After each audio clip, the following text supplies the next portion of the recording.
Alright, I was a big fan of airsoft guns when I was a kid. If you don't know what an airsoft gun is, well, it's a plastic gun that kind of bridges the gap between a Nerf gun and a semi-automatic rifle. They shoot little plastic BBs, and after about a week, your whole house is littered with them. Your dad's dumping them out of the toaster. Your sister's digging them out of her ass crack. You just go around shooting a bunch of holes in all the lampshades. And I was the first kid on my block to get an airsoft gun. Brought it out to show off to everybody. They're all mesmerized. I could conquer the whole goddamn world with this thing. My buddy David literally took it out of my hand, and he's like, "Oh, sweet, this is sweet."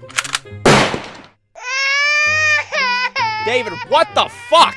It was my turn to shoot Michael in the face. It was a bit of a trendsetter, I gotta say, because like a week later, every kid on the block had an airsoft gun. They didn't have a normal airsoft gun like I did. They had this fucking battery-powered M16 tactical shit, fully automatic, get shot in the face 30 times in 4 seconds.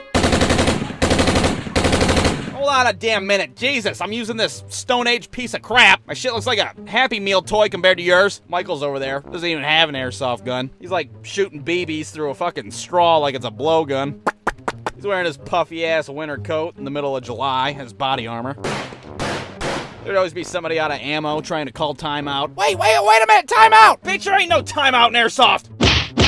You get home with a bunch of red welts all over your body like somebody gave you a smallpox blanket. I eventually upgraded my arsenal, threw my handgun out, and purchased a big ol' sniper rifle. Thing's bigger than my entire body. Big ass scope on top of it like I was gonna assassinate a public official. Sure, it didn't shoot fast like the other ones, but that thing had some power. My friends hiding behind a car and shit, I just shoot through the fucking car. First weekend I got that rifle, shot my cousin in the back. The following weekend we had a closed casket funeral for him. Now, on one particular day, we were playing Capture the Flag. And it's important to note at this time, they didn't put the big-ass orange tips on these guns like they do nowadays. Let you know it's a fake gun. No, they just dab a bit of orange nail polish on the end of that bitch, call it a day. And that kind of makes it a little hard for your neighbors to determine if you're outside playing or if you're committing an act of domestic terrorism. Yeah, hi, 911. There's a child with a deer rifle and he's running amok in the streets. So I'm sitting there at my base, which is David's front yard. I'm peeking through my scope like I'm about to put Lyndon B. Johnson into office. And I'm on the lookout for David. Now, where's David at? Well, David has ADHD, so he's not at his base, and he's not at my base. Hell, I don't even know if he even knew he was playing at the time. Probably forgot all about it, chasing a butterfly and shit. Now, David decides to walk to one of the busiest streets in the city and wave around what looks to be an automatic assault rifle in the air.